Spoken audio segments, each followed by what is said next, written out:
अक्सर हम ये सोचते हैं कि अफगानिस्तान की कहानी 2021 में अमेरिकी फौज के वापसी के साथ ही खत्म हो गई। लेकिन जब दुनिया ने उधर से नजरें हटा लीं, तब असल में हुआ क्या?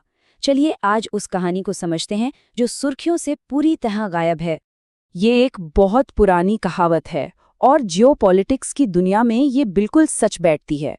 जब भी कोई एक ताकत किसी जगह को छोड़ती है तो कोई दूसरी ताकत उसकी जगह लेने के लिए हमेशा तैयार रहती है। और अफगानिस्तान में ठीक यही हो रहा है। तो हेडलाइंस नहीं है, इसका मतलब ये नहीं कि वहाँ कुछ हो नहीं रहा। असल में पर्दे के पीछे सत्ता का एक बहुत ही खामोश लेकिन अहम खेल चल रहा है। तो चलिए सबसे पहले ये समझते हैं कि ये नौबत आई कैसे। कैसे इतनी तेजी से हुए एक पतन ने सत्ता का एक ऐसा खालीपन बना दिया जिसे भरने के लिए दुनिया की कई ताकतें आगे आ गई। अगस्त 2021 में मतलब पलक झपकते ही सब कुछ बदल गया।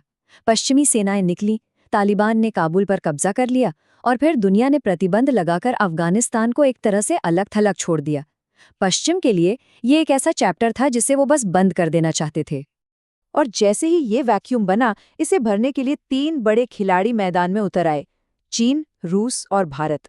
तीनों पड़ोसी हैं, तीनों की अपनी अपनी मजबूरियां हैं, अपने अपने मकसद हैं, और हाँ, तीनों का तरीका एक दूसरे से काफी अलग है। सबसे पहले बात करते हैं चीन की। देखिए, चीन की स्ट्रैटेजी किसी पब्लिक अनाउंसमेंट पर नहीं, बल्कि सीधे सीधे आर्थिक गणित पर टिकी है। वो भाषणों के साथ नहीं आए, वो कैलकुलेटर लेकर आए हैं। तो चीन का हिसाब किताब क्या है? इसके दो पहलू हैं। एक तरफ है अफगानिस्तान की खरबों डॉलर की खनिज दौलत, जैसे कि लिथियम और तांबा, जो भविष्य की टेक्नोलॉजी के लिए बेहद जरूरी हैं। और दूसरी तरफ चीन को अपनी सीमाओं के पास किसी भी तरह की अस्थिरता या उग्रवाद के फैलने का बहुत गहरा डर है। तो चीन का फंडा एकदम क्लियर है। तालिबान को ऑफिशियली मान्यता मत दो, कोई बड़ी बड़ी हेडलाइंस मत बनाओ, बस जमीनी हकीकत को कबूल करो और अपना आर्थिक फायदा देखो। ये एक बहुत ही प्रैक्टिकल कदम है जो पूरी तरह से चीन के अपने हितों पर केंद्रित है। अब आते हैं रूस पर, जिसका अफगानिस्तान के साथ एक बहुत लंबा और कह सकते हैं दर्दनाक इतिहास रहा है।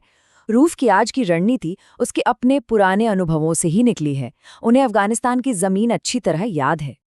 देखिए, रूस ने अपने अतीत से, अपने इतिहास से बहुत कुछ सीखा है। सोवियत संघ ने जो विनाशकारी सैन्य कब्जा किया था, आज का रूस वो गलती नहीं दोहराना चाहता। उनका लक्ष्य अब कब्जा करना नहीं, बल्कि डिप्लोमेसी के जरिए अपने पड़ोस में स्थिरता बनाए रखना है, ताकि कोई भी गड़बड़ी उनकी सीमाओं तक न पहुंचे। तो रूस को तालिबान से कोई खास लगाव नहीं है। असल में उन्हें डर है उस अफरा तफरी का जो अफगानिस्तान के गिरने से पूरे सेंट्रल एशिया में फैल सकती है। ये डर किसी भी तरह की दोस्ती से कई ज्यादा बड़ा है। और अब बात करते हैं तीसरे और शायद सबसे चौंकाने वाले खिलाड़ी की, भारत। सवाल ये उठता है कि दुनिया का सबसे बड़ा लोकतंत्र आखिर तालिबान के साथ बातचीत क्यों करेगा? ये एक बहुत ही पेचीदा और मजबूरियों से भरी हुई रणनीति है। भारत ने जो रास्ता अपनाया है उसे हम कह सकते हैं सर्वाइवल डिप्लोमेसी, मतलब अपने अस्तित्व को बचाने की कूटनीति। पहला कदम, फोर्स के बजाय फूड का इस्तेमाल करो, यानी मानवीय सहायता भेजो।